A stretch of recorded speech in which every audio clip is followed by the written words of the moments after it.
Allez, bonjour à toutes et à tous et soyez les bienvenus sur eSport TV Network pour aujourd'hui le loser bracket qui va opposer donc Wartox à D1 eSport. On le rappelle, la semaine dernière, Wartox qui avait été envoyé en loser bracket par les Open Tour Players. Messieurs, donc aujourd'hui au cast, je serai avec Majin et il y a Doyle qui tape l'incruste pour la draft. Donc salut. Voilà, donc bonjour à vous messieurs. Et d'ailleurs, en parlant de draft, on est parti.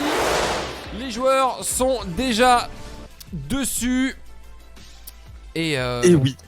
Et du coup, on a eu un Banbard, Cassiopeia, Trundle du côté Wartox opposant Thresh, Ezreal et Varus du côté D1 eSport. Absolument mon cher Azur, salut à tous, c'est le Bard du coup qui est le seul support actuellement, vraiment qui est très très joué du support des D1 eSport. La Cassio c'est le main pick également du mid, donc ça a bien target ban. Ouais. On enlève un Trundle, on sait que c'est embêtant. On a Thresh donc qui est un bon support aussi que joue que je ne me trompe pas Benasset. Et donc forcément on a le first pick du Darius, hein. On connaît Noob dessus, y'a pas à dire. En réponse c'est Nico Lysine.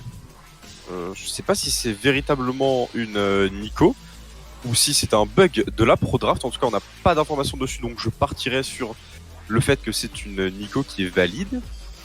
Ouais, mais je pense que ça doit être une Nico, peut-être ADC en bot lane. On l'avait déjà vu plusieurs fois au courant des semaines passées.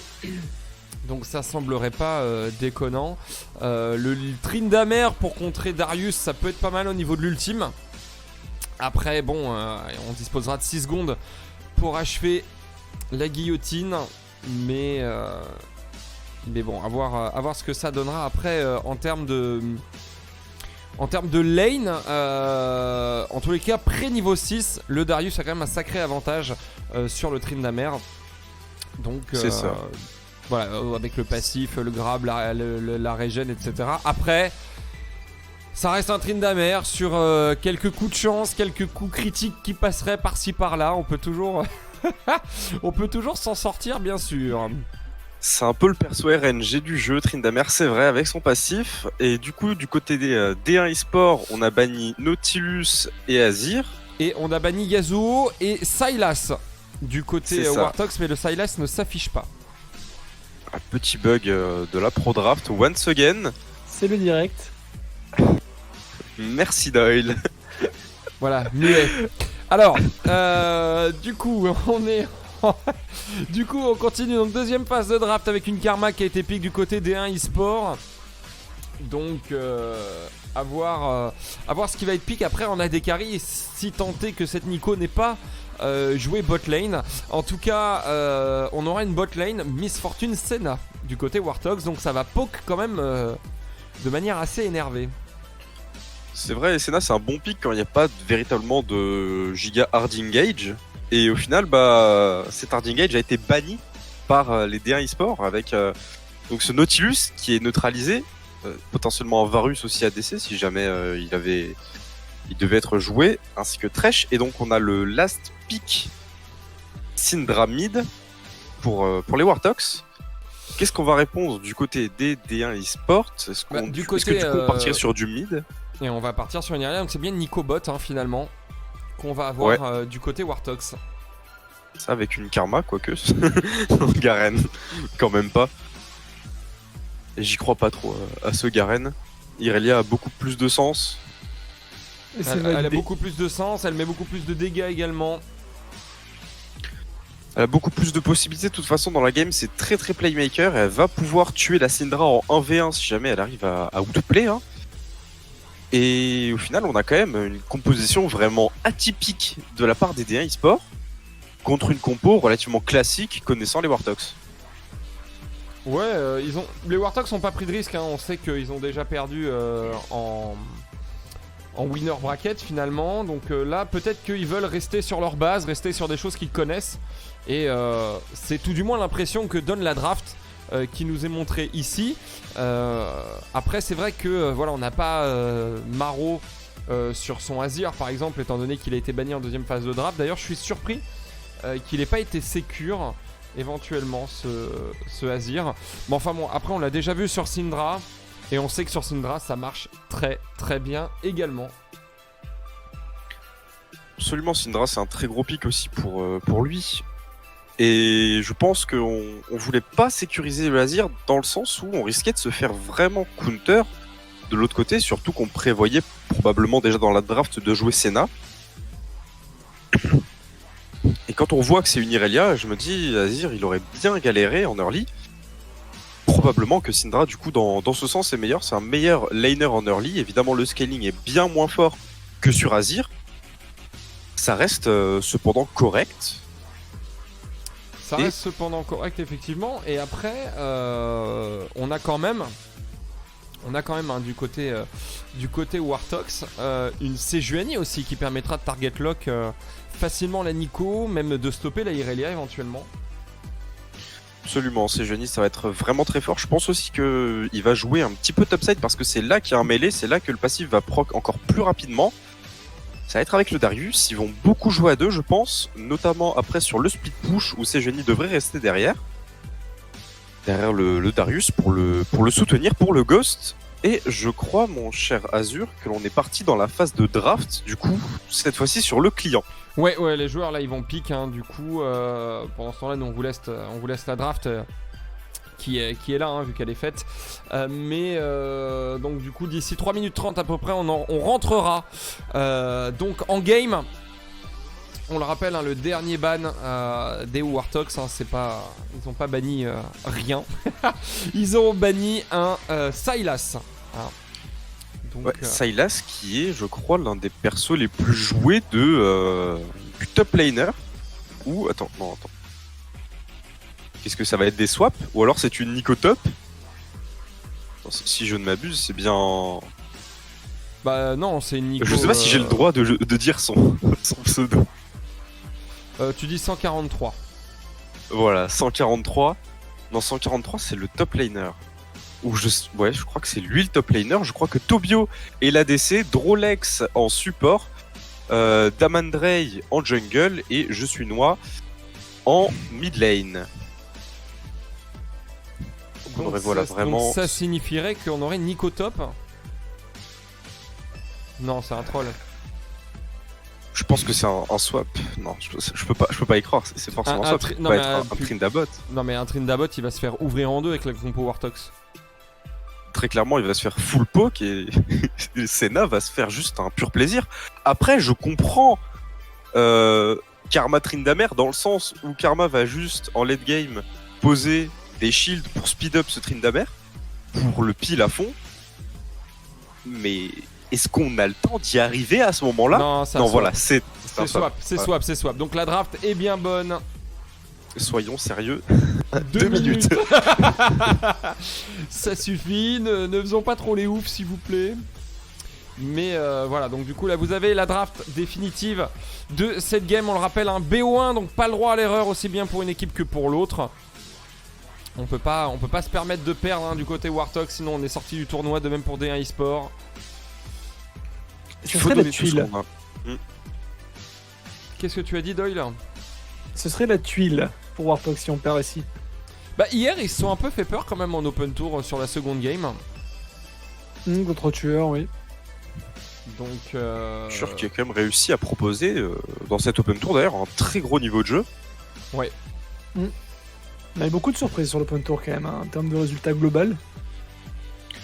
Avec Newcomers du coup qui ont été quand même très impressionnants. Ça a été la révélation pour moi de l'open tour. C'est un peu respecté, on va dire entre guillemets, l'ordre de l'étape précédente. On avait tueur Wartox en finale. Bien sûr, encore une fois, Wartox qui domine le tournoi. On a Metafen qui a bien confirmé comparé à l'étape précédente, qui est allé jusqu'en demi-finale. Newcomers qui s'est fait une place dans le dernier carré, ce qui est très très bien pour eux. Et pour la suite, on a de l'autre côté, on a Fragbox qui n'a pas, encore une fois, pas passé les phases de poule, qui vont perdre gros, et Sanctum qui reste bloqué en quart de finale encore une fois. Face à Metafen à 2-0 en plus, si je ne dis pas de alors bêtises. Autant pour Sanctum, bon ça me surprend pas. Par contre pour Fragbox, ça me surprend là, quand même sacrément qu'il n'arrive pas à décoller plus que ça. Voilà. D'ailleurs, Après, qui est même pas des newcomers au passage. Hein. une chose est sûre, c'est qu'avec cette victoire lors de cet Open Tour, Wartox est sûr maintenant d'aller en Div 2 l'année prochaine. Sauf s'il y a une erreur administrative ou qu'ils n'ont pas le budget ou quelque chose du genre. Mais sinon, il y a en effet, niveau points, mathématiques, Voilà. classement, tout est ok. Voilà, c'est ça que. Merci pour la précision.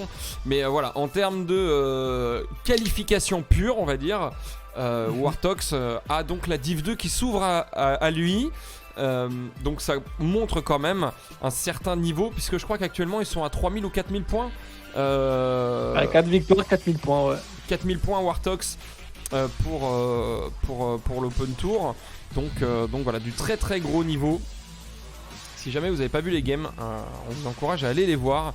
Elles sont vraiment pas mal, mais on va revenir quand même à la draft de cette game avec un match-up top précis, très compliqué pour le Tryndamere. Sejuani, Lee Sin en early game. Je suis pas sûr que la Sejuani gagne quand même. Je Donc, crois qu'il faut qu'elle attende son niveau 4 ou 5 pour commencer à avoir suffisamment de dégâts pour pouvoir tenir le Lee Sin ainsi que la tankiness évidemment. Ouais. Mais c'est vrai que si la Sejuani se fait invade par ce Lee Sin, et peut-être avec une Irelia qui aurait pu prendre de la pression en mid, s'il y a une invade comme ça qui est proposée du côté des eSports, ça peut être très très dangereux pour cette Sejuani et lui retarder énormément son power spike et peut-être de façon même à ce que ce soit... Moi, c'est ce plus soit un petit peu le embêté pour elle. le match-up mid qui me qui me tique un peu. Parce que Syndra, Irelia, on sait très bien que bon, Irelia c'est très très fort, mais j'ai peur qu'en early game la Irelia ait beaucoup de mal. Surtout qu'on sait que Maro est un joueur quand même vachement agressif. Donc ce sera à voir. Ouais, du côté Irelia, va falloir vraiment réussir un bon play. Ah, bah il y a un exhaust en face. Il y a un exhaust du côté de la Syndra, donc le play dont je parlais pour cette Irelia va être beaucoup plus compliqué. Certes, Irelia a un Ignite là-dessus, mais contre Phase Rush plus Exhaust, ça peut être compliqué de laisser son skill parler. Ouais, après ce sera à eux de montrer qu'ils sont plus forts. Après il y a quand même un Ignite sur la Irelia. Donc elle va quand même chercher à se défendre, notamment dans les premiers niveaux, où en termes de fight ça peut faire la différence quand même.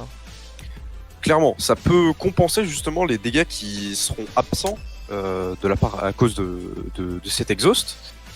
Et si tu remarques bien Azur, en top, on a un double combat de flash exhaust magnifique.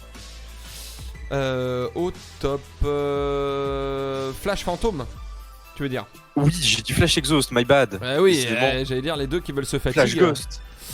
Mais ouais, effectivement,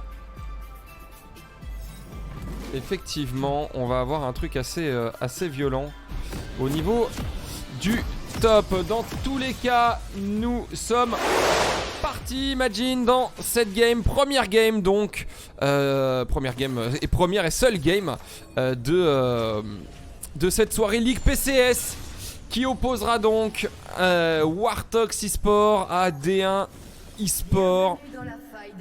À voir un petit peu comment les joueurs vont se débrouiller et on ne partirait pas sur une... Ah, peut-être que ce serait une invade ou alors c'est juste peut-être pour aller poser la ward au niveau des Raptors, qui est plutôt classique. Est-ce que Sejuani va le faire? Est-ce que Migab va décider à y aller? Non, c'est directement un back. Ah, sa ward a été posée dans le bush, dans le pixel bush où ils étaient. Donc c'est un back pour récupérer du coup la trinket rouge, le déwarder. On a aussi la ward de la MF qui a été posée, peut-être en anticipation d'invade, dans la bot side river. Assez étonnante cette ward, je ne la connaissais pas. Dans tous les cas, on aura au bot Benasset sur la nouvelle version de Senna, qui sera donc une version plus tanky, et qui va même avoir un poke plus efficace, avec donc, comme on le sait, maillet gelé avec couperet noir. Ouais. C'est un nouveau build qui performe très sérieusement récemment. Qui performe très sérieusement, qui rend la Senna plus difficile à tomber aussi. Absolument. Et avec Donc, ses dégâts de base grâce au passif, ça devient très très vite intéressant. Et puis le maillet gelé avec la range, Et finalement, on a eu un swap. Ça intéressant. Bah oui, forcément, Darius c'est extrêmement fort contre Irelia. Il arrive à lui mettre un bon trade. Il sait qu'il a l'avantage grâce à son passif. Hein. Quoi qu'il en soit, il aura l'avantage. Je crois qu'il a repéré le Lee Sin qui vient faire coucou au mid. Ça ne suffira pas. C'est un ward dash du coup qui n'est pas efficace. Une ward qui est perdue là-dessus. On essaie de récupérer la priorité, je crois, au mid pour le niveau 2. Alors qu'au bot, on se bat un petit peu pour savoir qui va réussir à avoir le niveau 2 avant. Ouais, on se bat un petit peu pour essayer de choper ce niveau 2 parce qu'il serait important sur la botlane quand même ce niveau 2. Notamment du côté Wartox, il permettra de deal beaucoup de dégâts. Ça y est, maintenant c'est chose faite. Et attention, on a Maro quand même qui prend beaucoup de dégâts. Oh, les critiques. Bonjour Tryndamere, 25% de critiques, je t'en mets 2 à la suite. Ça c'est ce qui fait un peu rager en solo queue, on va pas se mentir. C'est ça, c'est pour ça que de nombreuses personnes disent que Tryndamere est un champion qui devrait être retiré du jeu. Puisqu'en fait, c'est un personnage qui joue sur la RNG et LoL est un jeu qui limite fortement la RNG, qui en a un petit peu à travers les dragons. Mais hormis ça, bah, le seul champion véritablement qui a de la RNG en lui, bah, c'est Tryndamere. Ouais, c'est vrai. Attention, oh, le grab qui est passé dans le stun de la Irelia. Ouais, mais là, attention, on va quand même mettre le passif. Oh là là, les dégâts par contre. Et plus de dash. Ouais. Et on force le flash de ce Lee Sin, puisque sinon il y avait le permafrost qui allait passer derrière. Et avec le permafrost, c'était la mort assurée pour ce Lee Sin. Entre les dégâts du passif de Darius, attention, ouais, on va juste au bot. Ouais. Entre les dégâts du Darius, les dégâts du permafrost, pas sûr qu'il aurait tenu. Et Wartox qui fait une bonne entrée en matière dans cette game. Ils appuient vraiment sur leur force. Et leur force, c'est ce swap qui a été exécuté, qui est très intelligent. C'est de poser ce Darius au mid contre la Irelia. Forcément, il a un super bon match-up. On l'a vu l'abuse du coup en early game. Et ça va continuer comme ça. Hein. Niveau 6, ça va juste être une calamité. Je vois pas en fait comment Irelia peut véritablement tenir ce Darius, à moins qu'il y ait un gros play de la part de Lee Sin, de la part de Damandrei. Mais Damandrei n'a pas de flash, donc il l'aura pas pour son passage niveau 6. Ça peut être plus compliqué. Ouais, en fait, à moins de faire un gros 2v1, voilà. Ça va être très dur hein, sur le mid. Par contre, Maro, qui au top, c'est pas la joie face à Tryndamere finalement. Bah oui, Tryndamere peut juste lui courir dessus, et pour peu qu'il mette quelques critiques, bah comme on l'a vu tout à l'heure, ça le met très très mal. Voilà, là il a fait un petit trade, il dash. C'est passé, il y a une âme en plus qui est récupérée du côté de Benasset au bot, alors que le back n'a pas pu être cancel sur D'ailleurs Benasset, a beau être tout seul, il engage, hein, il hésite pas. Hein. Ah, il sait qu'il peut largement poke, qu'il peut trade même. Maro qu'on voit là un petit peu dans la déception, qui essaye de trade un petit peu, mais ça reste compliqué quand même. Hein. Par contre, va falloir faire attention au dive, hein, niveau 6 de Tryndamere. Ouais. Parce que Syndra c'est pas connu pour sa tankiness. Clairement, elle va juste avoir l'exhaust, la dispersion des faibles, ainsi que le phase rush, alors qu'on a un petit trade de bot qui est fait sur Drolex. On a un bon heal offensif qui a été claqué. Tobio qui essaye de trade dans ses creeps, mais on a une triple Doran Blade du côté de cette MF. On veut jouer très très aggro, on va avoir beaucoup de présence en early. Et en même temps, avec une Senna, bah, c'est un petit peu ce qu'on veut. Ouais, bah clairement, hein, c'est ce qu'on veut pour pouvoir faire stack le passif le plus rapidement possible. On a du coup un petit trade au mid, bon avantage quand même de creep au mid, mine de rien pour cette Irelia, grâce, je pense, aux 2 ganks qui ont été faits de la part de Daman. Ah, le Q spell de Noob qui a été raté, et on parlait justement d'un 2v2 au mid, le voici, très bon hook sur les deux. On sait qu'il n'y a plus de flash, hein. On sait qu'il n'y a plus de flash sur le Lee Sin, on va pas tenter plus, on force la TP. C'est la TP de la Nico, alors qu'au top on a un engage qui se fait mais deny par la dispersion des faibles. Et finalement le TP hein, claqué de Tobio qui a mis fin à cette escarmouche au niveau de la mid lane. C'est ça, cette escarmouche qui a été initiée par les DA eSport, et au final ils se font bait leur propre TP là-dessus. C'est pas un play qu'on souhaitait voir. De leur part en tout cas. Bah, c'est pas quelque chose qu'ils souhaitaient voir, ça c'est clair. Après bon bah voilà, hein, c'est fait comme on dit. C'est ça, et dessus bah forcément le dragon est récupéré, et on a encore ce Lee Sin qui va camper autour du mid pour essayer de soutenir cette Irelia, parce qu'on sait qu'au top, mine de rien, Tryndamere a l'avantage. Donc on va essayer d'abuse, enfin de... Et là, D'empêcher Maro, l'abuse, justement. En plus, Maro commence à plus trop avoir de mana. Ouais. Donc ça signifie quoi? Ça signifie plusieurs choses sur la top lane. C'est-à-dire que Maro va soit être obligé de back, soit il va rester sur sa lane mais il sera ouvert à un gank finalement de 143 et son Tryndamere. Parce que Tryndamere va le poke hein, bien évidemment, et puis avec du critique il va pas rigoler. Finalement il choisit la solution la plus safe on va dire, qui est de rentrer à la base et de revenir. Et il y a eu un swap du coup du côté D1 eSport aussi. Absolument. J'ai l'impression qu'on veut jouer ce Herald qui spawn dans 40 secondes, donc on va récupérer la prio. Syndra qui retourne au mid avec la botlane qui reste là-bas, mais Noob qui retourne sur la mid lane également. Non, il se dirige finalement vers la top lane. Donc on va laisser Noob en 1v2 contre Nico Karma. Je sais pas trop ce qu'il va pouvoir faire. Est-ce qu'il va pouvoir véritablement farm alors qu'il y a quand même pas mal de poke en face et, Oh bah et du bon oui, CC. On est à Pokeland hein, sur la botlane hein, clairement. On va pouvoir prendre encore une plate du côté Wartox. C'est bien fait, on récupère des gold et pourtant des eSports qui sont devant en termes de gold. De pas grand chose hein, mais ils sont devant et en fait ça va s'expliquer au niveau du farm. Regarde, il y a déjà 10 farms d'écart sur le mid. Alors là on va reprendre les lanes normales hein. Il y a 6 millions de retard sur Migam. On en a une dizaine du côté de Maro face à Je suis Noir. Voilà, bon après il y en a 7 d'avance du côté de Cadaver, mais voilà ce qui explique un petit peu la différence de gold ici. Il y a eu quelques plates également récupérées sur le top. Et réciproquement en bot, Ouais, en bot, par les ouais. Wartox. Donc il y a quand même 500 gold d'avance pour les D1 eSport.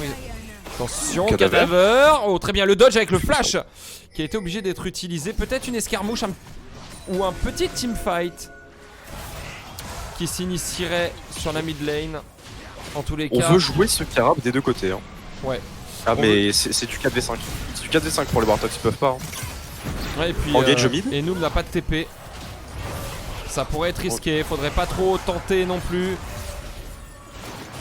Il y a eu un petit engage aussi au passage qui a été fait. Oula, bah de suite la Nico qui fait son ultime dessus. On sait qu'il n'y a plus de flash sur Cadaver. Hein.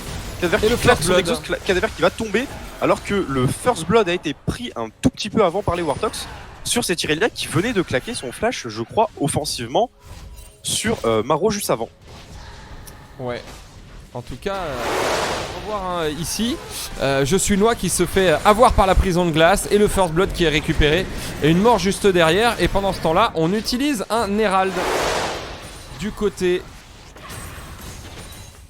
D1 eSport. D1 eSport sur la top lane. Ouais. On va essayer de valider la first brick. Je pense quand même qu'elle va tomber sur cette wave de creep.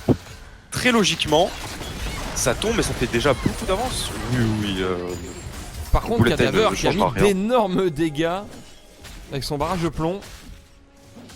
C'est vrai que ça a été très efficace sur Daman. Il a décidé de tout prendre en échange de la tour. Et au final, Noob quand même qui arrive à récupérer la tour bot également. Donc certes, c'est pas la first brick, mais cette fois-ci, c'est quasiment des solo plates ce sont des solo plates qui ont été prises pour la plupart, avec juste Migab qui est venu à la fin en soutien pour terminer la tour, pour la valider.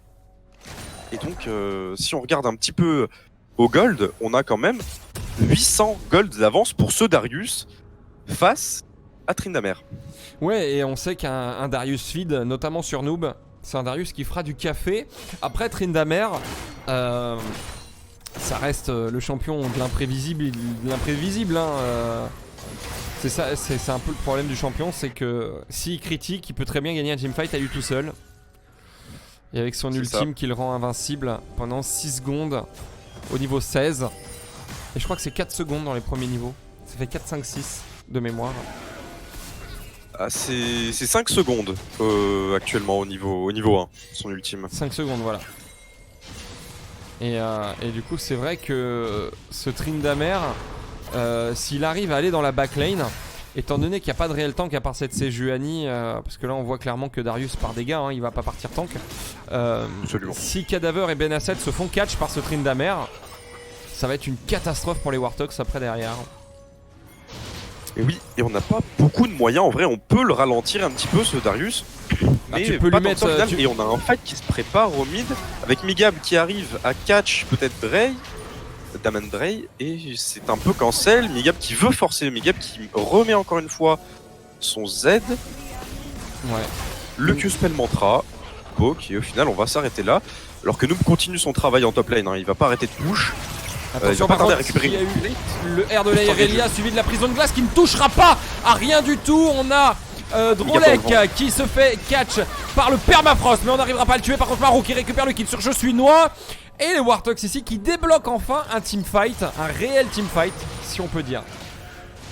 Ça y est, ils ont utilisé leur power spike. C'était un petit peu bizarre la façon. Oh, le kick flash, le heal qui est claqué, mais c'est pas grave. On a un flash out de Maro. Est-ce que Maro va avoir les dégâts? Il va récupérer son Q dans pas longtemps. Il a réussi à faire la dispersion des faibles qui va être récupérée au final par Benasset. Benasset qui va essayer de solo Tobio. Tobio qui est assez low HP. Tobio qui se prend encore un Q, une auto, ça passe. Mais où est le kill support? de Senna. Où est le support chez les Warthogs? Je ne le vois pas. Je n'en vois pas non plus. Quand on voit Benasset, voilà, quand on voit Benasset qui peut 1v1 la D-carry, enfin la P-carry du coup. Drolex quand même, On va 300 HP. Ce fight avec cette ultime de Irelia, la prison de glace qui passera pas à rien. Et finalement, Je suis noix qui prend beaucoup de dégâts. Qui se fait littéralement supprimer. La prison, la prison de glace justement qui ne touche pas Je suis noix. Drolex qui se fait avoir par le permafrost mais qui ne tombera pas. Et on a ce Q-Spell, on a Maro qui se refait renvoyer immédiatement vers Tobio avec Daman, mais c'est pas suffisant. Et Benasset qui vient ici sauver son mid laner. C'était vraiment bien fait. Oui, très clairement, ça a été un bon teamplay de la part de Warthogs. Et on voit en fait la raison pour laquelle Irelia a pris tant de dégâts tout à l'heure, c'est simplement parce qu'il n'a pas encore de mercure et a préféré prendre un sabre vicié tôt dans la partie. Peut-être que des mercures contre Senna qui va route quand même avec le Z, le stun plus les dégâts AP de cette Syndra, et évidemment tous les stuns, tous les CC de Migab sur sa Sejuani. Ça aurait pu être bien potentiellement de faire ces mercures. On a un petit trade au bot qui est effectué. Noob qui claque son ghost. Il va essayer de se rapprocher. Il s'aperçoit qu'il peut le trade. Il commence à tourner. Ouais, mais il va tomber quand même. Oh, il s'est fait. Ouais, c'était bien engagé. Puis il a cru que Tobio qui a réussi à brain avec son clone. Benasset qui dodge l'onde de Lee Sin. Alors ok, les Warthogs ont perdu des games. Les Warthogs ne sont pas invincibles comme on aurait pu le croire lors des 2 premiers Open Tours, parce que personne n'avait réussi à leur prendre de game. Mais faut reconnaître quand même quelque chose, c'est qu'au niveau de leur manière de jouer, au niveau des mécaniques de jeu, et notamment des mécaniques de teamfight, ils sont largement au-dessus de ce qu'on peut voir. Ce qu'on voit en général, ouais, c'est leur force, hein. Ils jouent très très bien ensemble, ils ont une bonne synergie alors qu'on sait que il y a que, je crois, 3 Français sur toute l'équipe. Il me semble que je crois que Maro n'est pas français et il y a un autre joueur, je ne sais plus si c'est Benasset ou Cadaver. Très honnêtement, je ne sais plus non plus. Mais les Warthogs qui à chaque fois, même s'ils sont un tout petit peu derrière, ils arrivent à revenir. Cadaver est danois d'ailleurs au passage, mais ils arrivent à chaque fois à trouver la petite faille. Alors après, quand ils sont trop derrière, voilà, ils ont du mal à remonter généralement, hein, on l'a vu, mais après en termes de teamfight, en termes de mécanique, en termes de voilà. Si je devais peut-être émettre une ombre au tableau du côté Warthogs, ça serait Fight au top. Ouais, au niveau du top, là c'est en train de se fight. Catch. Ouais, et il va tomber derrière. Catch, Logique, hein, on a avancé un peu sans vision, hein, du côté du top laner des Warthogs. Et voilà, si je devais donc dire une ombre, une légère ombre au niveau du tableau des Warthogs, c'est que des fois ça leur arrive de se commit un peu trop. Notamment là, voilà, on a vu hein, ce que Noob a fait. Il a overextend et au final il s'est fait punir derrière. Des fois ils se sentent peut-être trop forts, je sais pas si tu vois ce que je veux dire, et du coup ils le payent après derrière dans les games. Absolument, peut-être un surplus de confiance, en tout cas dans certains match-ups. Peut-être que Noob justement sait qu'il est très très à l'aise sur son Darius. Et peut-être que du coup, il anticipe pas forcément tout, comme il l'aurait fait sur d'autres champions, peut-être en étant un peu plus concentré. Après, ça reste des hypothèses. Et on a le dragon qui va être préparé, puisqu'il va spawn dans 30 secondes. Benasset qui va réussir à récupérer de la vision. Faut faire attention à pas se faire catch quand même. Oh, On a regarde, l'âme et qui on va a pas être dodge prudent. instantanément encore une fois ce Q-spell. Le stun peut-être qui va passer sur Drolex. Il lui manque une auto. Ah non, il y a Permafrost pas de passé, ça y est, il est très- Et Cadaver qui va récupérer le kill, la prison de glace qui est claquée. On met des dégâts, le barrage de plomb de Cadaver qui vient, et on a bien évidemment l'ultime de ce Tryndamere qui est venu, qui a tenté d'aller sur la décarry des Warthogs, mais on lui a fait comprendre que c'était même pas la peine d'y penser, et il s'est enfui avec son R d'activer. Et du coup on se retrouve avec les Warthogs qui vont récupérer ce dragon infernal, et finalement 143 qui est tombé à la fin de son ultime avec je ne sais pas, parce qu'il n'y a pas d'ignite. Je dirais que ce sont les saignements De Darius. de Noob, ouais, qui auraient pu récupérer ça. D'ailleurs, on va revoir cette action ici. On a Drolex qui se fait catch tout simplement par Migab. Noob qui arrive derrière, on grab, hop, on met le Q-spell, ça ne passe pas. Par contre, on a immédiatement ce Tryndamere qui a voulu, voilà, regardez, il a voulu foncer sur Cadaver, mais finalement on lui fait peur. Et non, il y a Cadaver qui remet une auto-attaque, et du coup 143 il tombe sous les stacks de ce Darius finalement. Et on a sécurisé le dragon derrière du côté Warthogs. C'est déjà le troisième dragon qui est pris. Noob qui est pas tout seul cette fois-ci dans la jungle adverse. Il y a du monde pour le backup, même si Cadaver est à la base. Et on a un solo kill qui a failli être pris sur Drolex de la part de Maro. Ça a été très très close. On va continuer de poke. Est-ce qu'on va pas même continuer pour essayer de... Bon, on n'arrivera pas à tuer, on n'a pas ce qu'il faut encore. D'ailleurs, pour Et- information, Maro est serbe également. Voilà, donc c'est bien ce qui me semblait. C'était Maro qui était également étranger, qui n'était pas français dans cette équipe. On a tout à l'heure, pour y revenir dans le fight, un flash ulti de Tobia qui lui a donné un très très gros ultime et un bon gros shield. Mais ça a clairement pas été suffisant parce que en fait sa team ne pouvait plus le follow, donc il y a eu une certaine miscommunication de la part des D1 eSport. Et ce qui a fait vraiment que le fight était encore plus largement remporté de la part des Warthogs et que la concrétisation va être beaucoup plus facile. Benasset Le qui pourrait se Q-spell faire qui est passé sur Benasset, il va falloir faire attention. bait. Mais avec la nouvelle itemisation de la Sina, on est tanky du côté de Benasset, c'est beaucoup plus Le flash compliqué. in, le stun qui passe. Est-ce que je suis un homme qui se fait juste éclater alors qu'il était tout seul. Il pensait avoir du backup, c'était pas du tout le cas. Un flash in comme ça pour au final ne rien prendre parce qu'on se fait exhaust et qu'il n'y a pas de follow-up, ça fait très mal. Migab qui se fait catch dans la jungle adverse, mais il y a Noob à côté. Noob qui rate son hook, c'est pas grave, il flash in. Il met un bon Q sur Drolex. Drolex qui se fait tuer par le flash in finalement de Migab. Et je pense qu'avec ces deux personnes qui sont mortes, on peut essayer de valider cette tour mid et cette tour top aussi. La tour top du coup qui a été déjà récupérée par nous, on a une grosse wave je crois. Est-ce qu'on pourrait pas faire une rotation juste après avoir pris cette tour mid, ou même juste essayer de prendre les deux tours? Ouais, alors qu'on revoit le Q-spell qui passe sur Benasset. Daman qui se retrouve obligé de s'en aller instantanément, et on flash in immédiatement avec un ultime.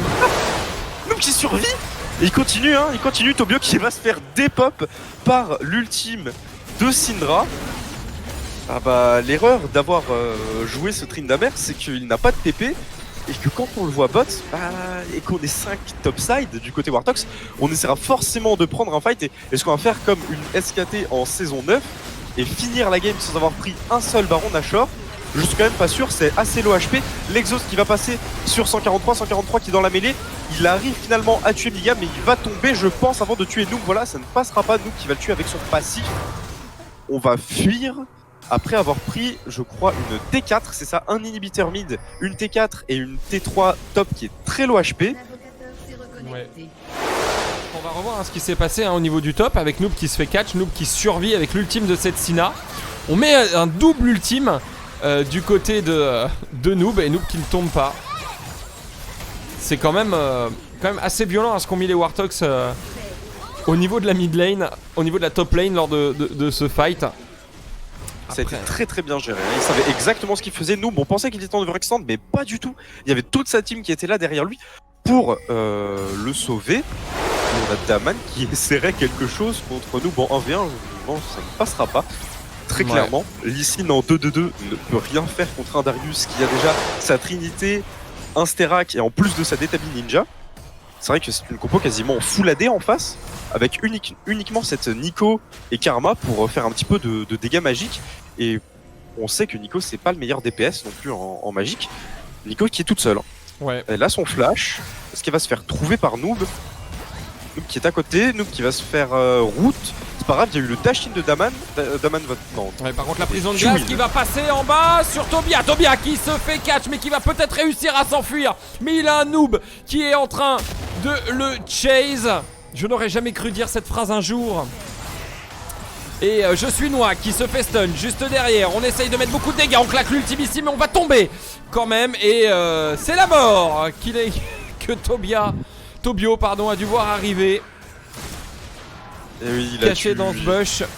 À mon avis, il a espéré, mais quand il les a vus, il s'est dit bon bah, terminé. Hein. Tant pis. Daman qui va essayer un steal. Daman qui Q, mais il va se faire juste cancel. Hein.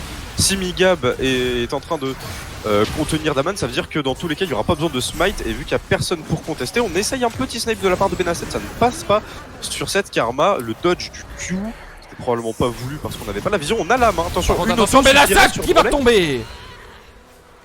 Ah, il a un peu tunnel vision sur Daman. S'il se retournait et qu'il mettait directement le Q-spell sur Drolex, c'était un kill instantané grâce au proc de l'âme, en fait, de l'âme infernale. Le raid va être donné à Cadaver et on a Noob du coup qui va split push au bot. J'ai l'impression qu'on va essayer de forcer un petit catch dans la jungle. Oui, il se rapproche dangereusement, obligé d'ultime. Du côté de Tryndamere, on a Je suis Noix qui va se faire stun par la prison de glace. Il ne pourra évidemment rien faire. Maro qui récupère le kill. Et je pense, mon cher Azur, qu'on va se diriger directement sur un achat. Oui, on va se diriger sur un Ashore. Hein, on va revoir ce qui s'est passé ici. Hein, on a 143 de QI qui a utilisé son dash. Après, il se retrouve obligé de s'en aller instantanément avec son ultime. Et on a Je suis Noix qui se fait catch par la prison de glace juste derrière. Et Tobio qui est là, qui peut que regarder hein, finalement. C'est un peu triste. Il a pas vraiment d'impact, il peut pas faire beaucoup de choses dans cette partie. Tobio, le pick est assez peu efficace contre l'équipe adverse, qui a soit beaucoup de range, soit de quoi maintenir une Nico à distance, donc à moins qu'il y ait un setup de teamfight parfait pour qu'elle puisse mettre un gros flash air. Benasset qui a essayé de catch ce Lee Sin, qui a essayé de catch Daman Ray, ça ne passera pas. Noob qui est en bot side et qui va rester sur ce bot side. Il sait que son équipe n'est pas inquiétée, ils vont quand même peut-être jouer le 50-50 Wartox là-dessus. Bah de toute façon, c'est niveau 12 contre niveau 12 hein. Les D1 eSport ont rien à perdre hein. Et on a Benasset qui vient flank, Maro qui va peut-être chercher à éliminer. Le stun qui est dodge. Bon, la prison de glace et le barrage de plomb qui sont évités du côté des eSport. Maro qui prend beaucoup de dégâts. On a 143 qui vient d'arriver. Et attention aux critiques de ce Tryndamere qui devient de plus en plus dangereux. Et on se retrouve obligé de reset ce baron Nashor du côté des Wartox. Et oui, on est obligé de le reset parce qu'on l'a pas fait dans les conditions nécessaires, c'est-à-dire on n'avait pas Noob à côté qui était là pour zoner à lui tout seul parce que lui peut le faire. C'est pas véritablement un Maro qui pensait avoir les dégâts, ça n'est pas passé. Il a pas encore assez, hein. Forcément il a que 2 items et demi. C'est pas suffisant, avec un Rabadon il y avait aucun doute là-dessus, ça a passé forcément, surtout qu'il n'y a aucune résistance magique sur le Lee Sin, je crois qu'il s'était fait catch. Ouais, mais va falloir faire gaffe hein. Du côté Wartox quand même, à pas sous-estimer ce Tryndamere parce qu'on l'a vu, un critique et Maro disparaît. On prend assez cher, on l'a dit aussi, s'il arrive à aller dans la backlane, Cadaver va disparaître aussi et Cadaver est une grosse source de dégâts finalement pour les Wartox. Tandis que Benasset est parti un petit peu plus tanky. Donc on se retrouve avec moins de damage, plus de tankiness, mais du coup en cas de teamfight, c'est peut-être un peu plus compliqué. Et on a un petit catch qui est fait sur Migab. Bon, évidemment, ça ne passera pas parce qu'il y a du soutien derrière. Hein. Oui, il y a tous les Wartox qui pourraient soutenir leur jungle. Pendant les 12 secondes à venir, cette Sejuani n'a plus de passif. Je pense pas que ça lui en tiendra rigueur. La tour top est tombée tout à l'heure et on a l'engage. Ah, ça. La prison de glace qui est passée immédiatement. Benasset Cadaver et Migab qui vont peut-être aller chercher cet inhibiteur au niveau de la mid lane. Tobio qui se retrouve obligé de reculer. On a Benasset du coup qui s'avance un petit peu, il met un petit route, ça permet de catch celui-ci, le Lee Sin est hors du fight, le go-in sur 143 alors qu'on a un bon de la part de Tobio. On utilise l'ultime trop tôt du côté de 143, on se retrouve obligé de retourner à la base. Et le fight au niveau de ce Nexus qui viendra achever ici les D1 eSports. Ouais, et les Warthogs qui veulent dans la base, qui veulent récupérer des kills et qui n'achèvent pas cette game finalement, et c'est une victoire pour les Warthogs qui se sont imposés, Majin. Absolument, ils se sont imposés de manière très convaincante, on s'est fait peur sur de petites actions, mais overall quand même, on a vu la supériorité de Warthogs sur cette partie avec un match maîtrisé. Si l'on ignore les 2-3 erreurs, ouais, qui s'est déroulé quand même très très bien pour eux. Tout s'est déroulé bien, mais Noob plusieurs fois s'est fait catch un petit peu tout seul. Bon, voilà, ça n'a pas porté finalement préjudice au résultat final pour les Warthogs, mais il faut faire attention parce que Strindamer, on l'a vu, plusieurs fois il a réussi à avoir des gens, ça aurait pu être un petit peu plus dangereux sur le long terme. Finalement, les Warthogs ont réussi à achever cette game dans le bon timing, si on peut dire. Mais on va juste peut-être revoir, juste me laisser le temps. Revoir le dernier fight au niveau du Nexus qu'il y a eu, qui était un petit peu décousu finalement du côté D1 eSport, et ce Tryndamere qui a utilisé son ultime beaucoup trop tôt. Il devait avoir très très peur du burst adverse et au final ça a été bien temporisé. Donc forcément, Tryndamere qui tombe, il a quand même fait une bonne partie ce Tryndamere, il a réussi en early à faire son boulot. C'est juste qu'après, on n'était pas assez coordonné du côté des 1 eSport, donc forcément si l'on n'est pas assez coordonné, avec un Tryndamere en split push, ça ne passera pas. On va revoir ce qui s'est passé avec la victoire des Warthogs. Il y a eu le catch immédiatement qui a été fait donc sur le support des D1 eSport avec Migab. Et ici on va voir 143 qui veut aller chercher finalement Cadaver. Mais regarde, il est là, il hésite, il fait des allers-retours. Il tape Migab, il voit que ça sert à rien. Là on claque son ultime. Et quand on voit qu'on peut pas aller chercher Cadaver, on fait demi-tour finalement. Voilà. Donc il a dû avoir l'information de ses coéquipiers un petit peu tard qu'il pouvait pas le suivre. Dans sa tête c'était un petit peu, je pense, le baroud d'honneur, et finalement ça n'a pas pu être exécuté. Il s'est retrouvé un petit peu tout seul dans la mêlée, forcé au disengage. Exactement, en tout cas victoire donc de Warthogs qui du coup va continuer son aventure dans le loser bracket, en espérant qu'ils arrivent jusqu'en finale du loser bracket pour retomber dans le winner bracket finalement, donc regagner la victoire qu'ils avaient perdue. Ça, ce sera à suivre non pas sur eSport TV Network malheureusement, même si on aurait aimé le cast, mais sur la chaîne officielle qui stream la PCS.